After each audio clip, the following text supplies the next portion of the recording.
Good evening, councillors and officers and members of the public who may be watching us this evening for our briefing. And the purpose of council briefing this evening is to hear submissions that have been made to the 2023-24 draft budget. I'd like to begin by acknowledging the traditional owners on whose land we're meeting this evening, the Eastern Maar and Wadawurrung, and pay my respects to elders past, present and emerging. With me this evening, to my left, I have Deputy Mayor Geraldine Kennedy, Councillor Joe Beard, Councillor Jamie Vogels. To my right, Councillor Kate Macon, Councillor Laurie Hickey and Councillor Nick Cole. Our newly appointed CEO, David Ray, is joining us for our first briefing today. Welcome, David. Ma'am. We also have with us Mrs. Justine Linley, Director of Sustainable Development, our Director of Corporate and Community Services, Mr. David Harrington, and we also have our Finance Manager, Mr. Vicari, Simon Vicari. Simon, could you introduce tonight's items, please? No problems. Thank you, through you, Madam Mayor. This report provides Council with an overview of the 23-24 public draft budget submissions. So Council resolved to release the draft budget at the May Council meeting and open up 2 public submissions. It was open for a period of 2 weeks, which is in line with Council's community engagement policy. At the end of that period, Council's received a total of 5 submissions, which are tabled in the report, and we have one of the submissions here tonight, John wanting to talk to his submission. I'll pass back to you, Madam Mayor. Thank you, Mr. Vicari. So, Mr. Glazebrook, if you'd like to talk to your submission, if you want to use the lectern. Thank you. Thank you. I'd like to thank the staff. I think it was Imogen who assisted in changing the timetable for me because I had an appointment, a medical appointment at Warrnambool, and the reason for that is you can't get a medical appointment. It's very difficult to get a medical appointment in Camberdown, in Terang, in Cobden, in anywhere in the Corangamite Shire. And I was told by the nurses station at the Camberdown Hospital, the only place where you can best go if you want Bob willing is to Warrnambool or to Ballarat, outside of that's outside of this municipality. In addition to that, we've seen the closure of the main Noonan Aged Care Hospital. We've also experienced a very high increase in inflation and the cost of living, which the Australian Institute is due to big companies and producers taking advantage of the war in Russia. And they contributed, in their estimation, up to 69% of Australia's numerical inflation rate. Not wages, and certainly not people on fixed incomes. And in addition to that, we've had 113 people die across Victoria and maintaining a fairly high infection rate from the COVID virus, and we've received a draft budget, which people in the community think is the final budget, because you've already made a decision, and you call it a responsible budget. It's not a responsible budget, I'd say to the Mayor and to this Council. It's a complacent budget. It's a good budget for people who are complacent. It's not a good budget for people who've been impacted by coronavirus, for anyone who's been impacted by the high cost of living, and for people who have to travel regularly out of the Shire to get bulk billing services up to Ballarat or down to Warrnambool, because they're not going to do it here. People are too busy price gouging. And so I don't support the budget. And there are options open to this Council. Sure, you will say, oh, we don't have control over that. It's a doctor's business, they can do what they like. But councils can have cost of living measures to to offset some of the pressures that people experience from mortgage stress, from cost of living stress, and from healthcare stress. So, and I have looked at your previous statements, financial statements. There is no connection between council and the community providing any cost of living, stress, medical assistance in the past. Instead, you find plenty of opportunities to give businesses incentives, ratepayer incentives, to cut the front of their business, to keep it nice and neat and tidy.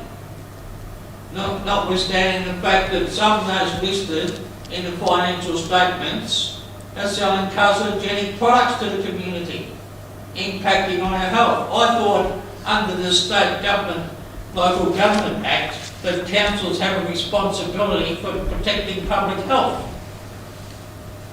I must have had a dream, because I don't see any evidence that there's any campaign here or any policies in place in this budget to do anything about protecting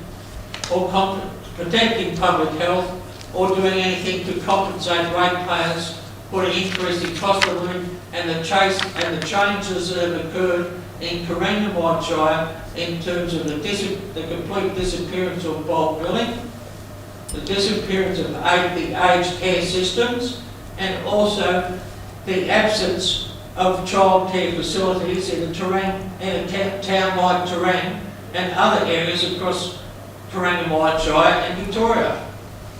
In my opinion, if there's no changes, I believe that Corangamite Council is headed down the same path as Geelong Council. You're going to have a crisis on your hands, because people at Ararat Council, I believe, went down the same path momentarily, and the Goldfield Council has had similar problems because people saw their role as administrators, not connecting with community issues and problems. And I think that's a big problem with this council, that needs to find a way of moving out of a culture of complacency and addressing the problems and the changes, the structural changes. That's a structural change when the bulk billing system has disappeared. It's a structural change when the aged care centre disappears. It's a structural change when people start experiencing mortgage stress. All this through no fault of their own, but from larger institutions inside. And Corangamite Council has decided to turn its back, or to turn a blind eye, and the Mayor has decided to, and the CEO has decided to tell me and other ratepayers that it's a responsible budget. I don't think it is. I think it's a budget that's turning a blind eye to a lot of serious problems in the community.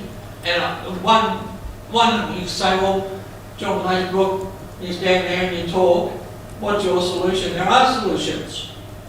There are solutions. There are more sustainable solutions. The mistakes that other councils have been made is that they all say we have no money. But at the same time, they can find money to spend on non-essential, non-core spending activities. Non-essential, budgets are made up of essential, non-essential and debts. You have no debt. You have capital grants and roadworks. And there's a lot of them. And there's at least $500,000 of non-essential spending that's available at the discretion of this council, and you want to choose to just subsidising alcohol, smoking and gambling outlets with, well, that's on your conscience. But I'm here to tell you otherwise.